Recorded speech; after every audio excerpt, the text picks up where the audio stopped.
Alright, this is a quick video just showing how I copied my MIDI into Game Boy Studio in the tracker there. So first I'm going to load my current project, and so right now I have this scene going to this scene, and this scene going to this scene. They are slightly different modifications of the song, and all you're doing is pushing an arrow around the screen until you hit that button there. Then over here you go in this little walkway, then over here nothing, it just ends there. And the music just keeps repeating, you can't get out of it.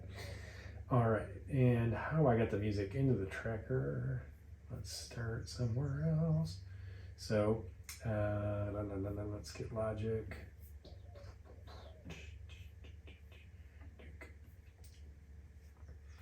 And with Logic, let's open up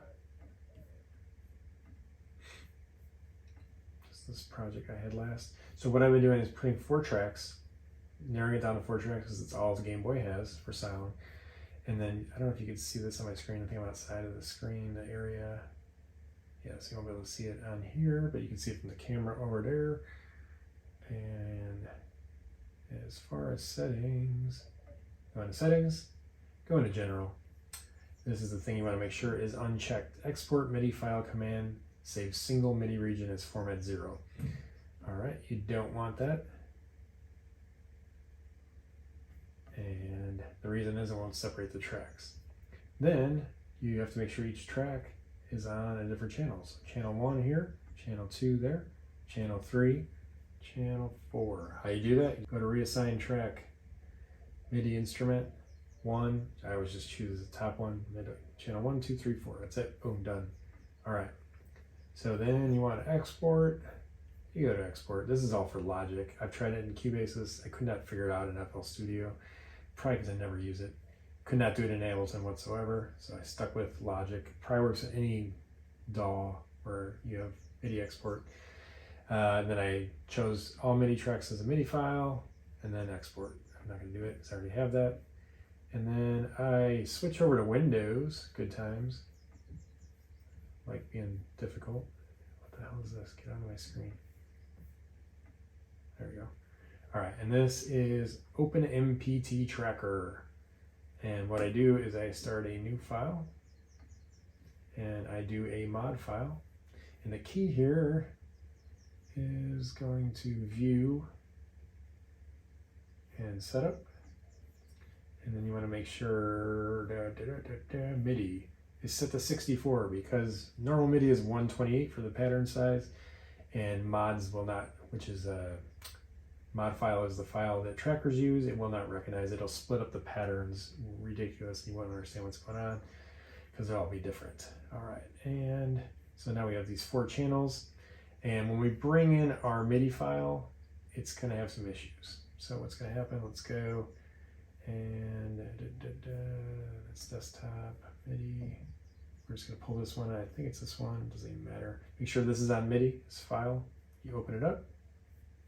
And now when you go to patterns up here, you're going to have a bunch of extra MIDI channels. So you have to delete the second one individually because that's just data. So you make it sure it's a middle channel 2. We don't need that one. I guess I'll say 3. MIDI channel 2. Delete. Remove this channel, yeah, I'm sure. 3, so get rid of 3, by, and then 4, get rid of that one too, yeah, get rid of it. By, then we go here, and we're gonna edit, select all, copy, and then we're gonna go to Game Boy Studio. We're gonna go to music, and then we are going to go to a new song. We're going to call it template 3. We're going to go up there, there's a little icon, here's the tracker. Now we're just going to go in here and hit paste, and boom, it's all in there. Now you're going to have to change your instruments here. This is the instrument number. You have to change those to whatever. It's like as of right now, this is what we got. Kind of messy. If the notes are in there though, and the instrument and like other information will be copied over as well. like on, off, blah, blah, blah. You can mute things here to hear them separately, just like a regular tracker. And then you go here, and this is the instrument number 1. We're here 1. You come over here, start messing with things. Why is it not changing? There we go.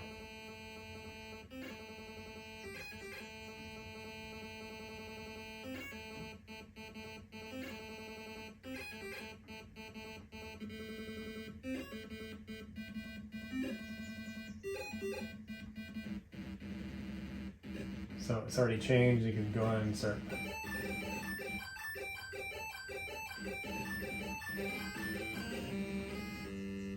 Remember, these are all still using the same instrument, so I'm going to go change it eventually.